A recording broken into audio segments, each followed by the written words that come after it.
نئے مالی سال کے بجٹ کی آمد ہے۔ آٹو سیکٹر نے بھی حکومت سے ریلیف کا مطالبہ کیا ہے۔ آل پاکستان آٹو موبائل ایسوسی ایشن کے چیئرمین HM شہزاد نے کہا ہے کہ بجٹ میں آٹو سیکٹر کے لیے آسانیاں پیدا کی جائیں، مقامی سطح پر گاڑیوں کی تیاریوں کو فروغ دیا جائے۔ وسیم افتخار سے تفصیلات دیں گے، بتائیے گا۔ نئے مالی سال کے بجٹ کا اعلان کیا جائے گا۔ بجٹ میں مختلف سیکٹرز ہیں، اس میں ڈیوٹیز اور ٹیکسز کا تعین کیا جاتا ہے۔ آٹو سیکٹر جو ہے وہ اہمیت کا حامل ہے۔ اس وقت میں ساتھ موجود ہیں آل پاکستان موٹر ڈیلر ایسوسی ایشن کے چیئرمین HM شہزاد۔ اسے جانتے ہیں HM شہزاد صاحب کیا کہیں گے نئے مالی سال کے بجٹ میں آپ آٹو سیکٹر پہ ریلیف کے حوالے سے کچھ دیکھیں، کیا امیدیں وابستہ ہیں اور کیا ہونا چاہیے؟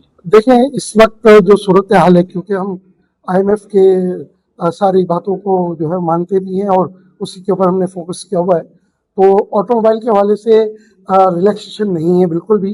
اور جن گاڑیوں پہ ریلیکسیشن تھی، جس پہ 8.5% ٹیکسز کی بات ہو رہی تھی، اس کو بھی IMF نے 18% پہ لے جانے کے لیے کہا ہے۔ گورنمنٹ کا ارادہ تھا کہ ہم EV کے اوپر 1% کر دیں، لیکن IMF جو ہے وہ 18% کی ڈیمانڈ کر رہا ہے۔ تو مجھے اس وقت آٹو موبائل کے لیے کوئی اچھی چیز سامنے نظر نہیں آ رہی، لیکن پھر بھی ہم نے حکومت سے اپیل کی ہے کہ جیسے آپ نے پچھلے سال بجٹ میں اعلان کیا تھا کہ ہم آہستہ آہستہ ڈیوٹیز اینڈ ٹیکسز کو کم کریں گے، تو مجھے امید ہے کہ حکومت کو جو اپنا وعدہ کیا ہوا ہے اس کو نبھائے اور لوگوں کے لیے آسانی پیدا کرے۔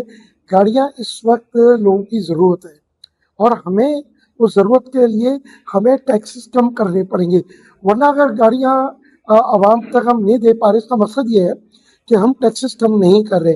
اس ٹائم جو سب سے گمبھیر صورتحال ہے ہمارے ملک میں، چاہے وہ نئے پلیئرز ہوں چاہے وہ 3 پرانے پلیئرز ہوں، کوئی بھی لوکلائزیشن نہیں کرا، سب اسمبلرز ہیں۔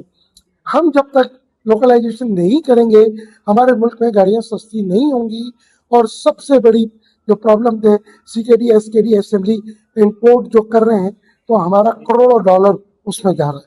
نئے مالی سال کے بجٹ میں نہ صرف آٹو سیکٹر کو ٹیکسز کا جو بوجھ ہے اس پر کم کرے، بلکہ ایسی پالیسی لائے جس کی وجہ سے بآسانی شہریوں کی دسترس میں گاڑیاں آ سکیں۔